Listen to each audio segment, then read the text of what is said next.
Hello, guys. Welcome back to the Uncensored Critic podcast. Thank you, as always, for tuning in. It means a lot to me. Thank you very, very, very much, as always.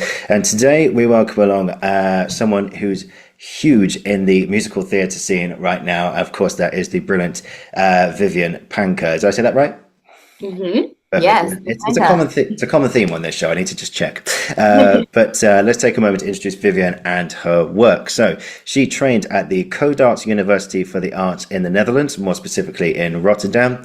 Her credits include for film Heather Duke in Heather's the Musical 2022, and for theatre she's been a part of some big projects. Dear Evan Hansen in Manchester, Alana Beck in Dear Evan Hansen for the UK tour, Heather Duke again for the other at the other Palace, and Judy Burnley in 9 to 5 the musical, also UK tour, and she joins me live from on the road, currently in Woking, for the UK and Ireland tour of Mean Girls, where she plays the impeccable role of Regina George. But more on that as we go on. Vivian, welcome. Thank you so much for having me. That was a great introduction. Thank No, you. hey, it's all you, mate. It's all you. Yeah, oh my God, I have done a lot of musical theater, but I wouldn't say I'm like big in musical theater, but hearing that like in a row, I'm like, oh, I've been so lucky to do so many great projects. Hey, I'm just telling the truth, mate. Just telling the truth. But we start at the beginning. So with every guest. So in your case, where did it come from? The love of musical theatre, the arts, being in this business. Where did it come from? Um, I have told this story many times before, but I hope there's some new listeners. I fully loved High School Musical growing up. Like I loved the Disney Channel and all of that, and all the Disney Channel actors were singers as well. So I Hmm. always wanted to be a singer, be an actress, and be able to do it all. And then High School Musical came out. When was it? Oh, 2006. like 2006, five Yeah, ish, around that sort of 2006, time. I think. And that came out and that just changed everything for me. And I was like, oh, I want to be a movie star. I want to sing. I want to dance and do all that stuff. And so then I did like Amdram like outside of school and started training my voice and stuff. And then eventually started doing musical theater because that just felt like the place where I could both sing and act and dance and do everything, even though in my head I was never going to be a musical theater actor. I just wanted to do it all. And then obviously I rolled into musical theater like Yeah. that. Yeah, no, it's a triple threat, isn't it? Acting, dancing, and singing all together, and it's the one thing that surprises me is like this just the how you like you look after yourselves, how people have like it's like a training program for these sort of things, but we'll get onto that just a little bit later. I mentioned in the intro you went to Codarts University for the Arts in Rotterdam. So how was your time there? It was good. Yeah, I remember I started uni when I was 16, 17, which is quite young to start um, this kind of like conservatoire training back home. So everyone else was 19 years old or and I felt like at the time I was quite young and maybe not as ready as I wanted to be. Hmm. But I've always been ambitious, so I wanted to start young and, do everything young, young, young. So I think I grew up a lot in those 4 years of uni. And I think anyone who's been to drama school will say like it changes you. Like it was good, but also it makes you such a stronger person because it's not for the weak to do, to show um, you know, sorry, I can hear the music in the background is distracting me. That's all good. I feel like you have to really put your heart like out there for everyone and then getting feedback and stuff from teachers it's rough, Yeah. especially as like a 16, 17-year old. But it really did make me the person I am today and I met friends that I'm still friends with, they still most of them live in Holland and but I still try to stay in touch, which I think is really special. Yeah, definitely. So what would you say was the biggest difference between yourself on the day one of Code Arts to the last day, between day one of those 4 years and the last day of those 4 years? Ooh, even like thinking back to who I was when I started is just funny. I was just a kid. Um, I think I liked myself a whole lot better after those 4 years. Um, Going through, not liking yourself or like feeling very insecure. But at the end of the 4 years, I was like, oh, okay, you don't have to take every single piece of feedback to heart. and not everything is personal. You don't have to take it personally. And I think, yeah, I think I was more of a grown up, and I say that now, it's like 10 years ago. So I Yeah. definitely wasn't, but the difference between, 17-year-old me and then 21-year-old is like massive. Yeah. Yeah. Oh, that's crazy. I mean, the courage you had to make such a big jump at 16, that's like, do you ever look Yeah. back on that time and think, I think we've all had these experiences where we think, how did I do that? How did I Yeah. do that? Yeah. Did you ever ask yourself that?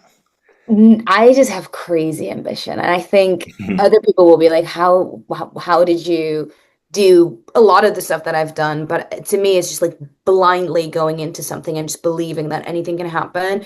Because I also did a pre-course at the same uni. So in my last year of high school, I would leave school early, get on a train to go to Rotterdam, which is not where I lived. Hmm. And I hadn't like been on trains on my own a lot throughout my life. I was only like 15 at the time. So I got the train and then did training in the evening and Hmm. then again on the Saturday where all of my friends were like hanging out with friends or going to parties, thinking about boys. And I was just like fully like my weekend was about training, training, training. So I think, yeah, I think I just do a lot of stuff blindly because I have so much ambition, and people call it delusion nowadays, but I just had like a strong belief that it was going to be that I was going to, become something. And I think that is what has pushed me to, to be able to achieve the things that I have. Because it's not, I'm very aware, like it is not normal, I think, for just like a girl from a small town in Holland to then play Regina George. You know what I mean? Like if you really deep it, it is a little bit crazy, but just to me, I just like blindly go into things. And so at 16, I was like, yeah, of course I'm meant to be here. Like, Yeah, duh, of like this course. is my path. Absolutely, yeah. That's like an opening title of a autobiography. A small girl from a town in Holland playing Regina George.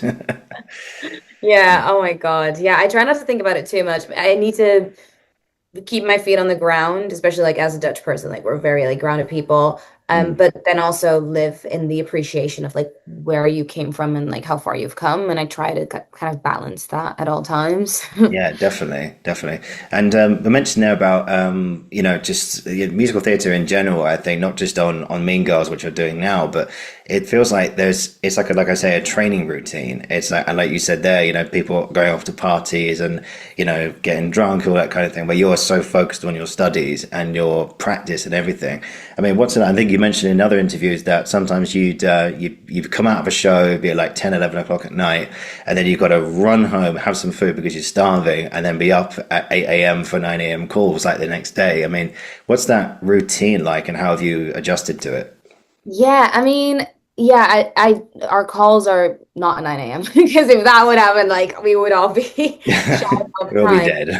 But dead. yeah, no, we can't, well, I say we, but a lot of us can't like go to sleep immediately. Like we finish at 10, you Hmm. still have this adrenaline, and like you said, I like to have something to eat before bed. I want to scroll on TikTok like everyone else or read a book, you know what I mean? So we go to sleep around 1 earliest. And then the next day, sometimes we have rehearsals. Like next week, we have we start on Tuesday, so we have to get in on the Tuesday. So like the tech process when you're on tour, and then a show. So that feels like a double show day almost. And also, you're like you might be traveling on that day.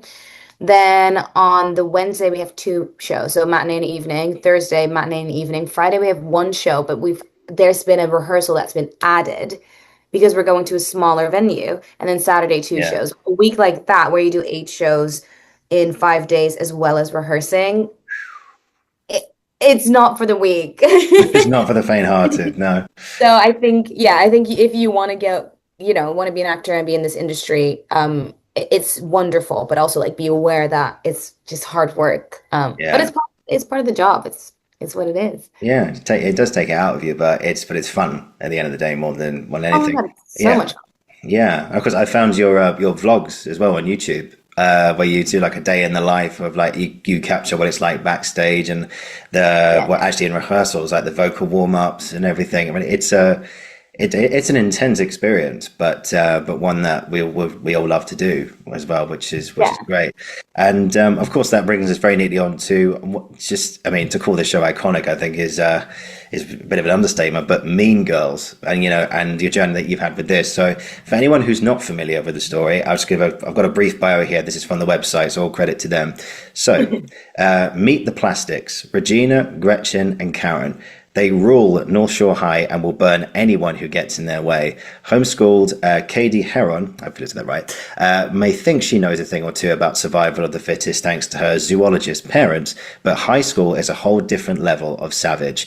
When Katie devises a plan to end Regina's reign, she learns the hard way that you can't cross a queen bee without getting stung. So, yeah, tell me about how you got involved with Mean Girls. Let's start at the top. Okay. Well, first of all, I love Mean Girls, and this is so true. Like the zoologist parents, and then that theme coming back into high school. I just thought about it, but it's so cool. Like there's a scene where in the movie as well as in the musical where all the teenage girls like turn into animals. Like it's just such a smart like it's oh, I love Tina Fey. She's so amazing. Anyway, so I've always loved this movie like a lot. I've always loved Tina Fey. I love her work. And then the musical came out when I was in drama school, and and Dear Evan Hansen as well, by the way. Dear Evan Hansen, Wow. Hamilton, Mean Girls was kind of like around the same time, and we were all obsessed with it. So I've always wanted to be in these shows, and so Mean Girls came to the West End. When was it? Last 2 years ago, I feel like. Yeah, something like that. Yeah. Yeah, and so obviously, like that was my dream. This was right before I did Dear Evan Hansen, and I was actually in the finals for Gretchen at the time. I haven't really told many people, but I was in the finals for Gretchen. Wow. It's cool, and I was like, oh, that would be like amazing. But I was never like in for Regina at the time. I didn't even think that that would be a possibility. I was just lucky to be there because that audition for the West End Mean Girls, everyone was there. I'm not gonna name names, but like everyone was there. So I was like, oh, this is cool. I'm like now surrounded by people, that I look up to. These are my peers now. Okay, cool. That was like a pinch me moment. In the finals, it ended up not getting it, which is fine because then I ended up getting Darren Henson, and everything always works out exactly as it should. Indeed. Um, but I remember obviously being good at it because I love that musical, and I went to go watch it. I went to go watch it for Georgie, actually, Georgina Castle, who Yeah. was Regina at the time, and I loved it. And it's so funny that I went to watch her not even thinking about me ever doing that show. Um, so I went to watch her, and then the breakdown for the tour came out, and my agent submitted me for Gretchen again. And I said, could I please be seen for Regina? Like, not thinking I'm gonna get it, but I just wanted to ask if I could be seen for her. Like, how cool would that be? Yeah. And they immediately said yes. That casting team had seen me for a lot of shows that year. I was, you know, I'd shown, my talent and they liked me, so I felt like I could ask. And they're like, absolutely. So I did Regina and Gretchen material. I swear this was on the Monday. And when I did both um, the sides for both of them and the songs for both of them, they asked me to do some extra Regina sides and some extra like parts of World Burn. And I was Mhm. like, hold on. So that means they like me for Regina because they wouldn't ask me to do any more work in the room if they don't like me. So that was like a pinch me moment. I Mm. felt so good after the audition. I went out with my friends from Dear Evan Hansen, Lauren, Will, and Brian, and we went for food. At Soho House and had some drinks, and then they were like, "Let's go to Freedom." And I don't really go out very often, but I was like, I had such a good audition. The recalls were meant to be in September, and this was like end of July, I believe. So I was Mm. like, I don't have anything to worry about. I don't have any auditions this week. I'm gonna go on holiday next week. I'm fine. I'll go out. We went out, and then the next day, my agent called me and said they wanted to see me again that week. I swear it was like the next day or something, and I was Wow. like. I would never have gone out. And it was super busy because obviously like everyone has like long schedules and like there's so many people they need to see. So they fitted me in in the morning because I had to be somewhere. They fitted me in the morning before everyone else. So this was like 10:30, 10 a.m., whatever. And I Mm. had to sing World Burn. I think someone gets hurt, do the scenes, and that was being recorded and sent to America. Which, by the way, that is always a big deal. When that happens, you're already quite far into the process, and we're only talking about the second Yeah. audition. Exciting. Yeah. Yeah, this was crazy. And so I was like, oh my God, 10 a.m. Did the audition, and I was told that that could be my final, or I could be called in again, or I could have like a chemistry read with the other plastics. It wasn't clear. Um, anyway, then I went on holiday, like I said, and the whole week I was in Italy. I was trying to relax, but I was just like thinking about it. And then when I came back. And then I was supposed to have like a plastics call, but that got canceled. And I was like, oh my God, this is taking such a long time. Like, I don't know. And then I was on something called a strong hold. So you have a hold. Is this interesting? I wonder if Of it's course. something. Yeah. Yeah. Yeah. So if you're on a hold, that means that they aren't sure if they're going to place you anywhere. But apparently, a strong hold Mhm. means that they really actually want you, Yeah. but they're like waiting for approval for like from like a producer or something. So my agent said, explained that to me because I didn't know. And I was like, oh my God, I'm so close. That feeling that you're so close. And I was trying not to get attached to it, but it was really hard. And I just kept listening to the soundtrack, just thinking about like myself singing these songs, even though you shouldn't do that. But it all worked out. The next week I got a call that I got the job and I just cried. Yeah, of course. Yeah. I mean, it's a brilliant role as well. But sort of just to get into like her sort of drives and motivations and everything, from again other interviews that you've done, it feels like she's grown up with this mentality that popularity and being popular is the norm. And like it's like, and there's a lot of like for some reason, Animal Farm by George Orwell just kind of popped into my head a little bit. It's like survival of the fittest, and which is a common theme I imagine throughout the musical. And it's like there's a quote which you sent here from her own mother saying, "Remember, real beauty does not come from the body; it comes from the face." Yeah, so funny. I Yeah. mean, I mean, yeah, it is funny, but my God, you're saying that to a young child for God's sake. That's Yeah, I think that, yeah, that the mom really, her being part of the story is very important to realize where Regina gets, her mentality from. Because obviously, like growing up, I feel like the mom was the popular girl as well, and she's like trying to, like people who peak in high school. Feels like she like still wants to be kind of that girl that she was in high school, and it seems like if this story hadn't happened, that Regina would have had the exact same trajectory. Um, which is it's interesting. It's interesting. Yeah, I think it's really funny. Obviously, it's crazy, but I yeah. think that's what this story kind of does. The jokes are kind of like edgy, I feel Oh like. yeah, yeah, they're close to the knuckle, I have to say. Mm. And of course, your song "World Burn," which I know you've probably done 100 times now, but it's like it's almost like the message that jumped out at me was, is like I will win no matter how much it costs or how much damage that I do, because that's like it's hardwired in her brain to say, look, this is my patch, and I will defend it to my last breath. I mean, what's it like playing that role every night? It's so interesting because I am standing behind these sliders that like slowly open, Hmm. and there's like this single light on me. The rest of the stage is dark. Like it's a very like villainous moment. People say that to me, like, "Oh yeah, what's it like playing the villain?" But in my head, I'm not the villain. Do you know what I mean? Like I can't think that because then there's no way of me playing her. Yeah, So I just feel like she has been wronged.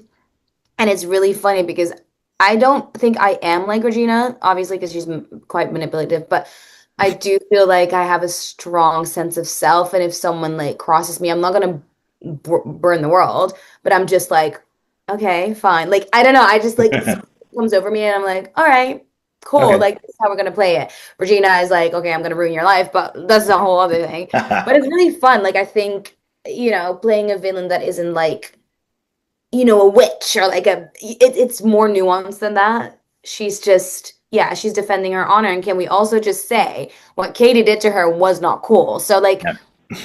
she was tricked, like I have this feeling the scene before that, that's actually with the mom. That's the scene where she said real beauty comes from the face because Regina's like working out, trying to lose this weight because she's like gaining weight. She doesn't understand why. But it's because Katie has fed her these calcium bars that are actually super high in calories, and she's like gained a lot of weight. And in that moment, and it's very important that scene actually, her mom tells her that these calcium bars actually are, meant to help you gain weight. And she has this like huge scream in that scene. And that actually, there's a scene in between, but it goes into, for me, like that's she screamed, rah, and then she makes this plan. And that goes to me straight into that like darkness where she like calms down and like makes this big plan. It just feels like it's amazing. Like just like thinking about it, like the craziness of that like scream, and then it's scary, when people become calm when they're angry. Yeah. The start of World Burn is like exactly that. Like it grows, like it starts really low, really slow, really calculated, and then it goes into like massive song. It's Hmm. actually brilliant. Yeah. It's so well written as well. It's Yeah. so Yeah. It's very musical theatre. Very musical theatre. it is very musical Yeah, theater. indeed. Of course, just a quick shout out to the writers. So Jeff Richmond, who did the music, Nell Benjamin with lyrics, Tina Fey, the book, who also wrote the film, and directed by Casey Nicolor as well. That's the creative team. And also shout out to Georgina Castle as well, who also played Regina. She's been on here as well. And so, Okay. yeah. Within Okay. yeah, she's incredible. Yeah, she's like musical theatre, like heritage, like yourself. But big shout out to her. Hope you are well, Georgina. So I suppose really, who is every sort of big role, no matter what it is in the theatre and the musicals, like everyone finds their own interpretation of it. We don't just do copies of another person. We're saying the same words, we're singing the same songs, but in our minds, we have our own version of who they are. So who is Regina to you, Vivian? Ooh. Um, it's interesting. I do think she has maybe more depth than um some people think. But I think it's like that thing of having she might not be insecure about the way she looks or how she walks into a room, Mm, but I do feel like she has a lack of um maybe maternal and paternal love, and that is why she like is the way she is. But on the surface she's fierce, she's gorgeous, she's a strong woman, and honestly I love it, you know what I mean? Like I just don't think people should be mean or manipulative, but I think she's very strong. And I think um yeah, I think she's just a result of her circumstances in a way. I mean, with the backstory that I have made for myself. mhm. Um, but yeah, she's also freaking iconic. Yeah, Like, yeah. yeah. Yeah, she's very recognizable. It's very recognizable. I suppose, like, and of course, another thing is that we always told as actors, like, you have to love your character because I remember someone saying even villains think they're the heroes in their own story. So, how have you grown to love? Um, I nearly said Vivian then. That's the wrong name. How have you grown to love Regina despite everything that she does? I love her anyway. Like, and I've played like villainous. Well, I played Heather Duke, obviously, like in Heather's, and people were very quick to hate on her, and I did not like it. Heather's is a story. Heather's and Mean Girls are stories full of villains. Same actually with Zero and Hansen. It's not villains, but everyone's making bad choices. That's kind of the point. And so if someone attacks my character that I'm playing, it always like hurts me because like I do love my character, regardless of who. Obviously, they make choices that are, not great. Um, but you have to love and appreciate and understand your character because you're right. Otherwise, there's no way you can play them if you don't have empathy for them. Mhm. I always loved Regina, and I think Regina is one of those characters that everyone secretly loves, though. So I think that's Mm. probably out of all the characters the easiest one to love because yes, she's mean, but she's hilarious. Like, do you know what I mean? Like, I think her jokes are funny. Sometimes she's very short, and I don't think that's very kind. But I just love how like iconic and funny she is. Um, and when we get to act two, where she becomes like the world burn side of things, I just try and channel, the pain and the betrayal rather than trying to justify or understand her actions. Because that's when it becomes hard, obviously. It's Mm. not a very nice thing to do, but I think we cannot understand, especially in Act Two, why she's doing what she's doing because of like what happened to her. That being said, obviously she's done the same things to other people, but maybe she just needed to learn that lesson. I just Yeah. try to like gentle parent my characters. Yeah. The only way. Yeah, and I think this musical opens up so many things about just our school days. I think it's ingrained in us. As you get older, you realize not to chase popularity. But when you're like a teenager, like in school, and you think all you want to be is popular, be like, I want to be in the in crowd, I want to be this. But then as you get older, you realize that it's really really not important. But you can't say that to someone at 13 because our brains haven't like sort of Yeah. developed that. We haven't had got any life experience, or 13 4 through to maybe 18 or something. That it's a tough period, isn't it, that Yeah. time growing up, and then you realize that afterwards. But I think yeah, it opens up a lot of questions about that, which I think is really good. About, and also paternal and paternal, no, maternal instinct as well. Because you look at Regina and you think she hasn't had that love from a young age, Yeah. whereas the other kids probably did. And it says a lot to how nature and nurture, especially as a parent, can affect someone in more ways than one, especially if they don't get it right. Would I be correct in saying that in Regina's case? Yeah, yeah, for sure. I think if you are taught that beauty is the best currency, if you tell a young girl that that's like the most important thing, and I think that shapes a person, and then that it's hard to kind of let that go. And Mm, especially if you are like, I mean, I cannot relate to like being super popular in high school. Like we didn't really have like an American kind of system. There were like these girls who were like popular, but I feel like mostly he just thought they, do you know what I mean? Like they're just yeah. like, um, but they were always like the blonde girls and stuff. So that was definitely not me. Like I can't really relate to that, but I can understand like if you are born into a life of privilege from a young age, and you're also beautiful, and people give you things and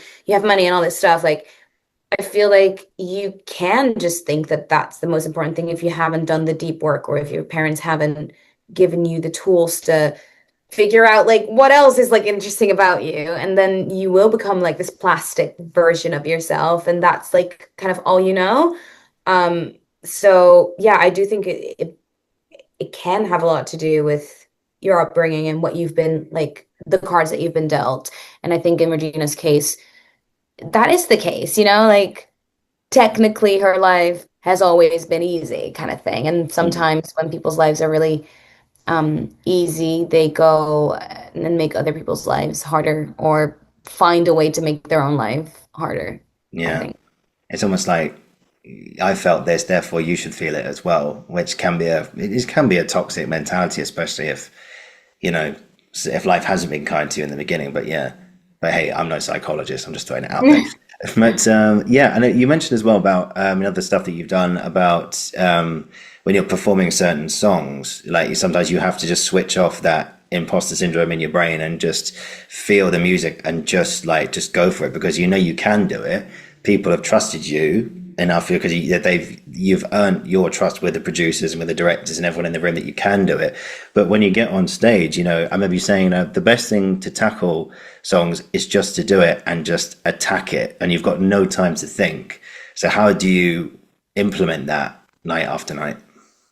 I think it becomes easier when you do it more often. Hmm. People in a crowd becomes one crowd rather than all these individual people, which is nice because if you think about all the eyes that are looking at you with all their separate opinions, that's gonna make you spiral. Um, but I did actually get nervous for the first time opening night here in Woking because there were a lot of people, industry people in, and I was like, oh my God, if this is gonna be me all week, I'll be so tired by the end of the week because I'm not enjoying myself. Like I'm looking at myself through like a different lens. Um, so I had to find a way to kind of turn that off. and I got there in the end. I think just trying to stay in the moment, trying to really like lock into the character, lock into the story, that's really helpful. And I have to say, after that, it's not been that bad, thankfully. But yeah, I think it is a mindset shift almost because you can't go back.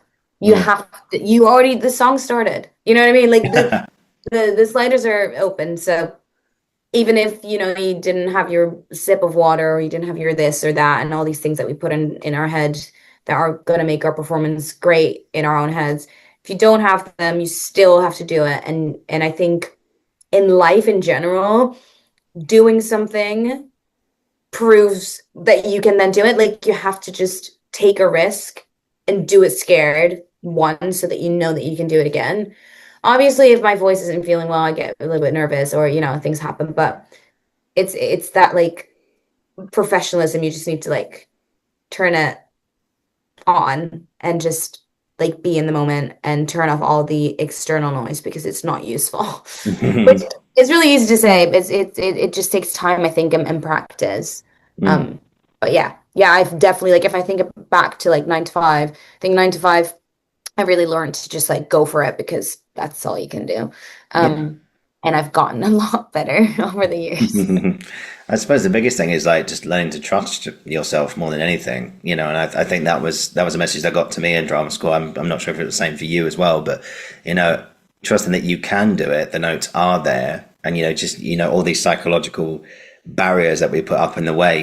We know that we can just get rid of them. I know it's easier said than done, Yeah. but it's possible more than anything, and to do that every night is huge. But this might seem like a bit of a silly question, but you said that you still get nerves. You still get nervous even before your first night in Woking, but you've been on the road with this for quite some time. So, I think anyone would assume, yeah, but you've been on the road for this for ages. You've been doing this project for a long time. You shouldn't be nervous anymore, should you? But do you still get nervous?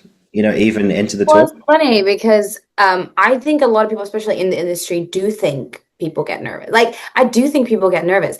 I actually don't. Like, I don't really get nervous anymore, which Mm, is crazy. So in Woking, I wouldn't really call it nerves. Like when you're like shaking or something. It wasn't that. It was just I was judging myself. I was judging myself very hard, and I was doubting myself. And I don't think that will ever go away because it's not about having done it a lot of times. It's about focusing on other people's opinions, which you should never do. mhm. That's like the voices in my head that like I felt, and that will always happen. It doesn't matter if I've done it 1,000 times.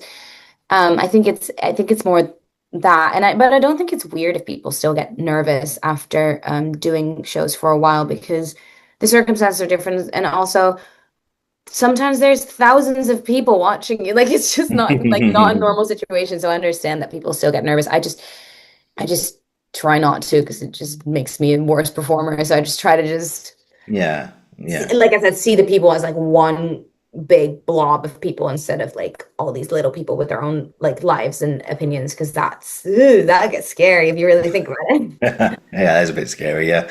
Also, it helps that they're in the dark because then you can't see them. So, I'd hate to do one of those shows where you can see the audience, you can see their facial expressions at every scene, and you're doing your best to not look at them, saying, "Don't look at them, don't look at them, just keep doing what you're doing, keep doing what you're doing, you'll be fine."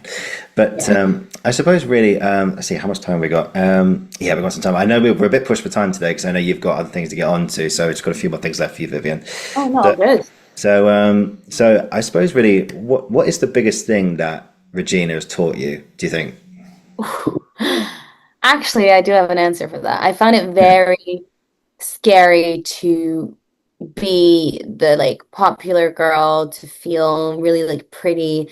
I have to be sexy and all this stuff. And as you know, like I've only played with high schoolers, and most high schoolers aren't very sexy. So I felt very like out of my depth. And I think um it's not really like something I've learned, but I think I've overcome that like feeling of feeling awkward doing stuff or feeling awkward looking pretty or confident. Like I found it very hard to play this confident girl because I always played the underdog. Judy, underdog. Heather Duke, underdog.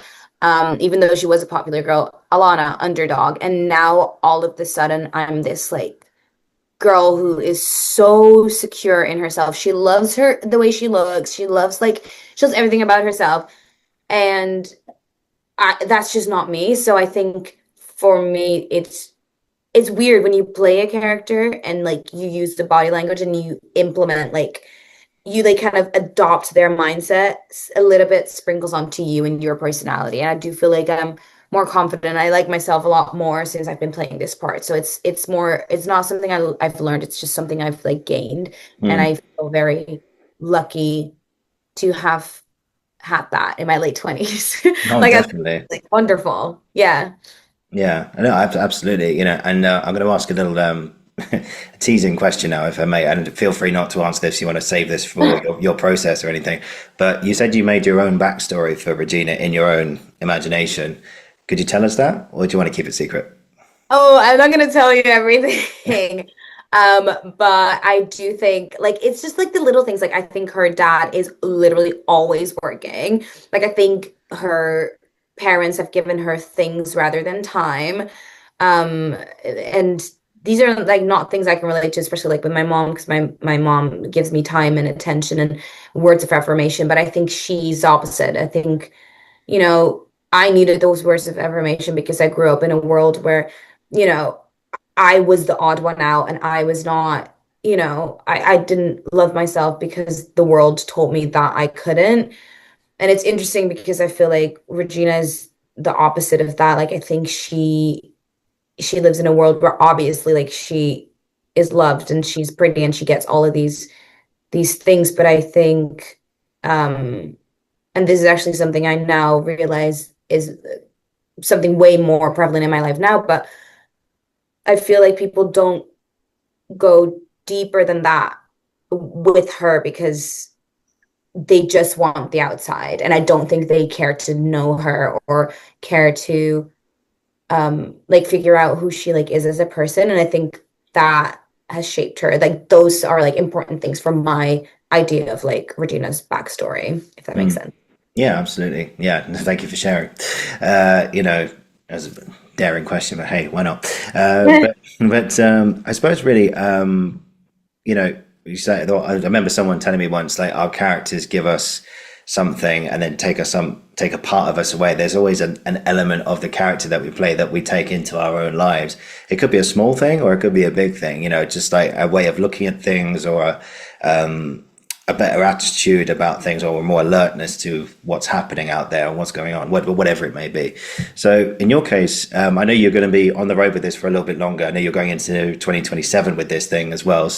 I'll link below to the website as well. So guys, if you want to see the show and want to see if it's coming to your area, go via the link down below.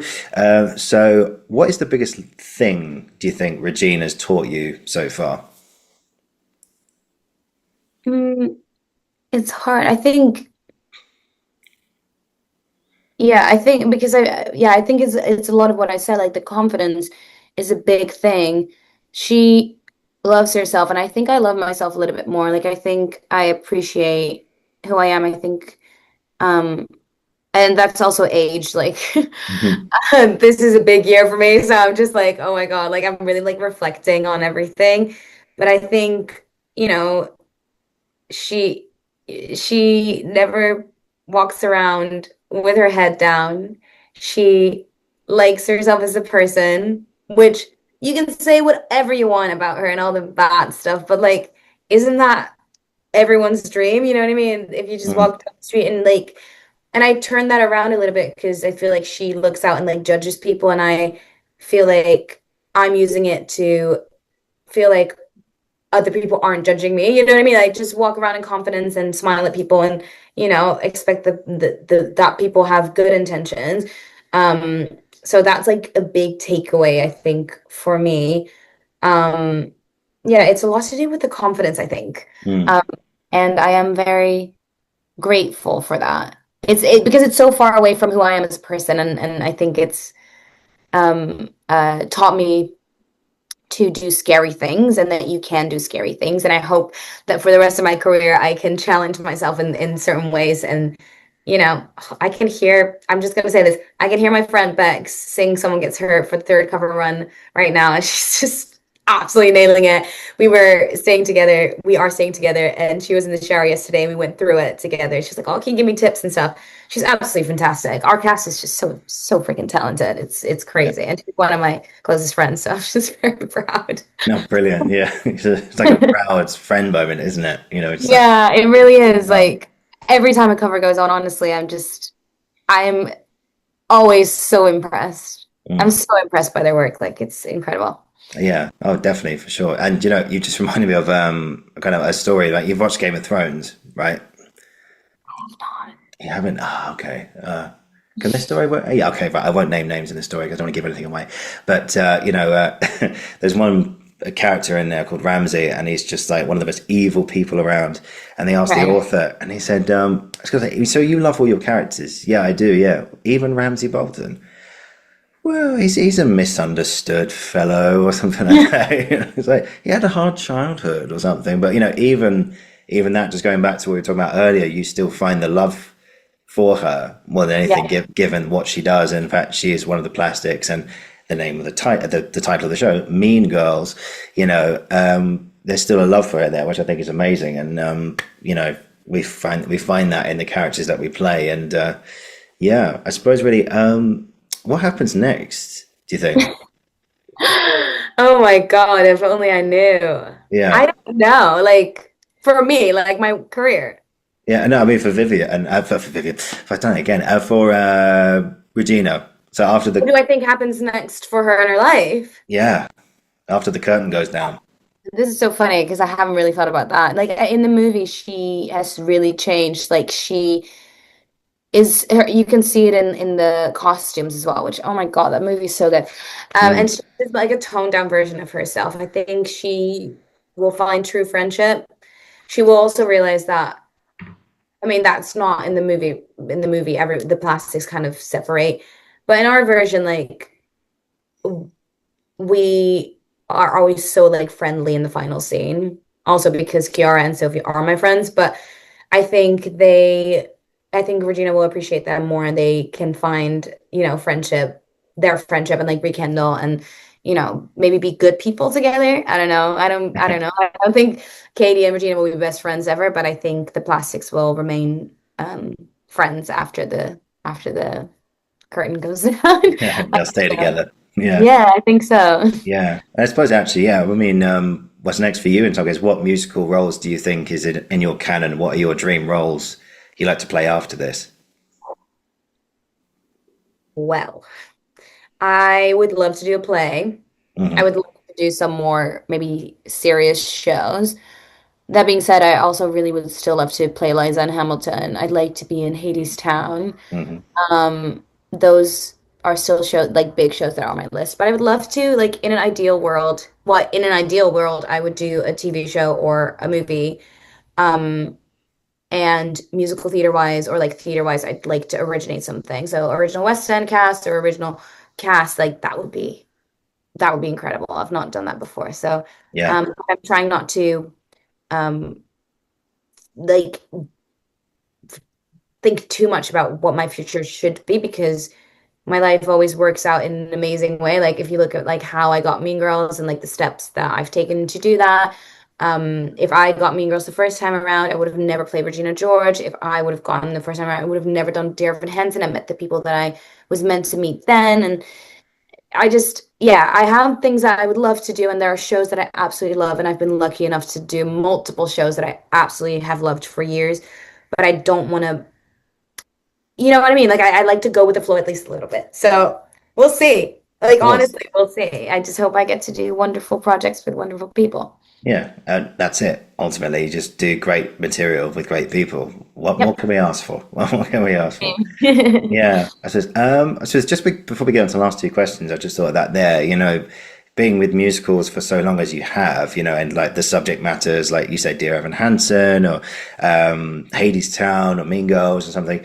So if you were tasked to write a musical, what would you write about? I would, well, I do want to write. I don't know if I want to write a musical, and I don't want to give too much away, but I think Sure. Um, I think my ambition, right, what and I think my ambition and being from a small town and doing crazy things and moving like to a different country and that kind of stuff, I think that is an interesting topic, and it's also what I have always found interesting to watch. It doesn't even have to be that, but like my favorite type of movie is when people have a plan and then work on the plan and then do the plan. Do you know what I mean? Like I just love when there's like this goal and people reach it.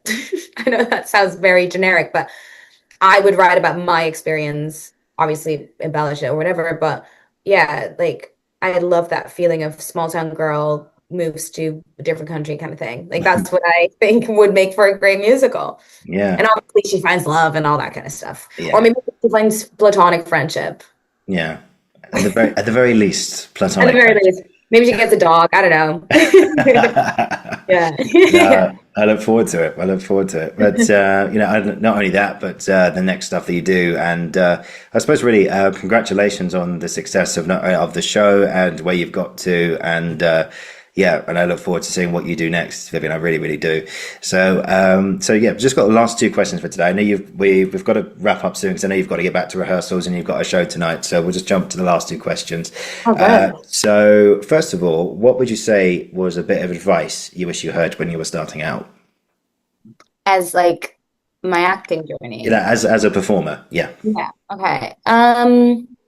Just that it's not that serious. It's really deep. Like honestly, I think if you're having fun or are not scared to make yourself look like a fool, which is still something, like I said, I'm still working on. Just Mm, that makes you a better actor and it makes your life just a whole lot more fun. So just like don't take it all too seriously. yeah. Be- Yeah. It's like who the hell cares at the end of the day? No, oh, but in real life, like also like who actually cares? Like people are Yeah. so scared to do certain things, and I'm like, well, if I was scared to do things or say things, especially like people think that that people are gonna judge them for having dreams and goals. Absolutely not. And if they do, they're not your friends. Like it's just not. Do you know what I mean? Like I just feel like you have to chase your dreams and do the crazy stuff or have the crazy hobby. All that matters is that you're having a good time while you get to live and stand on this earth. Like that's all that matters. Nothing is deep ever, especially acting. Especially being an actor, it's not that deep. Like we're not saving lives. And I think for young people, it's very important to know that. Like the amount of stress that we all have going into an audition or a drama school audition or this or that. Yeah. Yeah. Not Scary. that It's deep. scary. It's not. It's scary, but it shouldn't be. It's not that deep. Yeah. Yeah. Like honestly, it's not that deep. Yeah. Yeah, no, no. But I mean, I just, we can say that now, of course. But I remember. I don't know if you remember your first ever drama school audition. I don't. Oh, I remember mine. I was in the corridor on a chair, and I'm not even lying to you. Even the veins in my neck were trembling. That's how scary it was. And I was running. I know you shouldn't do this, but I didn't know any better at the time. But my model, I kept speed running my monologue to myself just to make sure it was all there and stuff. I do that. Yeah, and I'm literally about to go in the door in 10 seconds. And now I wouldn't dream of doing that. But you learn that and I think you go into, I think Georgina Castle actually said this as well, that when you go into auditions, treat it as like you've already got the part. Like, yeah, Yeah. like the part is yours for 5, 10, 15, 20 minutes, half an hour, however long it is. Just treat it like the part's already yours. And I really, really like that, and you use that just as a bit of an experience and you show them potential as well, which I think is cool. Yeah, and you can keep learning. And also, I think they just want to see if you're kind of right. If you make a choice that's slightly different, that can, make people remember you, even though they might not like that choice for the character in the long run. They'll remember you. They see that you make choices, and you know what I mean? Like, yeah, go into it as if like you have nothing to lose because you don't.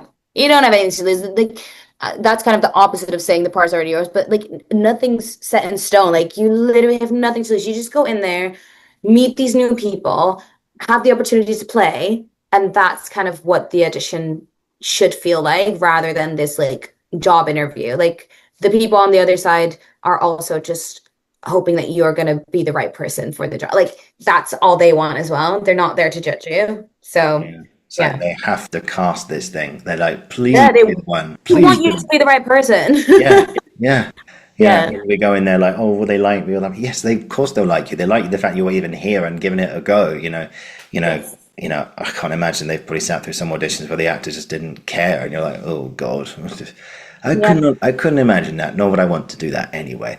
But anyway, and finally today, what would you say has been an experience or experiences you've had in your career up to now that you'll never ever forget?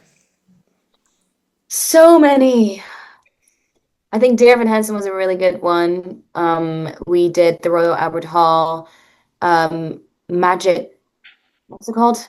Magic And musicals? Magic, as it magic, magic musicals. magic goes wrong. It's like it's a magic radio show. Anyway, it was at the Right. Royal Albert Hall. It was amazing. And we Okay. also did in the Manchester Arena, we did a what I never remember what anything's called. Big Night of Musicals is what it's called. And we Big did night of that. musical. Yeah. Fantastic. And just like the people were fantastic. Doing the Heathers movie. I mean, people can watch other interviews to hear more about that, but my God, that was the craziest time of my life. And it's still like something that people worldwide know me from. Like it's so wild. So that was like a big one. And then of course, like 9 to 5, booking that and playing that massive part every night. That was crazy. I'm just like naming one thing of every single show. And then Mean Girls, I mean, getting Mean Girls and getting to play her, and like, doing something good for like, I don't want to say I'm changing the landscape of freaking musical theater, but you know what I mean? Like, I think it's very important that, um, it's an important thing that I got this part, and I don't think that's something to take lightly. And I feel extremely, extremely grateful that I get to do this every night, and that there's so much like positive feedback. So yeah, there's a million things that like stand out to me. Yeah. And I think I know they said that was the last one, but just got one really, really quick one before we finish. So how do you look after your voice 8 times a week? Do you have like do you have like a special routine? Water, water, and more water. Water, yeah. Water, and then I have this thing. It looks a bit gross right now, but and I Yeah, steam with this every night, and water. that's it. Yeah, and I try to not talk that much, but it's very hard for me. Just Yeah, talk all the time. yeah. Um, Did you have yeah, those days where you have, and some people call it vocal rest, where they don't speak for a whole day or something? yeah, I would recommend those, but I'm always like I'm on tour, like I'm always doing something, so I don't feel like I can fully rest my voice ever. But I think this weekend I might do one day. Yeah, Oh, just stay uh, silent. sorry? Just stay silent for a Yeah, whole just stay silent for the weekend because I have 2 days off. And like I said, a very busy week next week. So I might do that. day. And then also like eating healthy, going to the gym, like everything that your voice is like just like an extension of the rest of your body. So you just need to take care of your whole body and see it as like a holistic thing. So that's why I drink so much water. Do you have is there anything that you don't want to have? Do people say avoid dairy, avoid chocolate, or is what's like the no-nos while you're in a I can't have dairy because I'm lactose intolerant. So that's an okay, easy well one. that's a whole other story. I don't have dairy ever really. Um, Well, yeah, obviously, like alcohol, like it's Yeah. very bad for you, very drying, vaping and smoking, that kind of stuff. I never do. Alcohol, I would like have a glass of wine or something on a Saturday, maybe, but people know this. I don't really drink. It just dries you out. So for me, like anything that does the opposite of helping you, it's a no-no. But food, like, yeah, no, you need to eat food because you need to fuel yourself and just like have carbs, have protein, boring stuff. I don't have anything that's like a no-no other than the obvious things. Oh I'd yeah, say. yeah. I imagine the hunger and thirst after a 2 show day is very, very real. Oh yeah, yesterday in between shows I had so much to eat that I was super bloated and my costumes are not bloating friendly. Oh no. I've just been going to the gym so much, so I was very hungry. Had so much food in between shows, and I looked at myself in that crop top and I was like, Vivian, you can't, you can't. But you need to eat, It's part Yeah, of you gotta eat something, man. You gotta stay fueled up. That's the important thing. Gotta. You Indeed, got it. yeah. Oh man, Vivian, I could talk to you all day. I really could. I know time's sadly against us, but I suppose what's left to say is good luck with the rest of the run and between now and the new year. So you've still got Oh, duh. plenty more of Regina. Sorry, you have plenty more of Regina to experience and more people to share it with. And yeah, congrats again on everything you've done so far and the success with the show. And yeah, I look forward to what else you get up to next as well. And I'd love to have you back on here as well. I've still got so many more things I'd love to talk to you Yeah, for sure. about this show and like the meaning behind that word plastics and everything. Oh my God, we could do a whole episode about that. But until I'll save that for next time. And yeah, but I suppose again, congratulations on what you've done and thank you again for your time today. I really do appreciate it. So Yeah. yeah, and have a good show tonight as well Thank and you so everything. much. That was lovely chatting to you. Yeah. Thank you. No, no, no. Thank you. Thank you. So if you just hang on, I'll finish the recording. We'll have a little debrief and you can shoot back to rehearsals and stuff. And, but yeah, guys, thank you for watching. Thank you for listening. This has been the Uncensored Critic podcast. I'll be back very, very soon. And Vivian, until next time, thank you very much.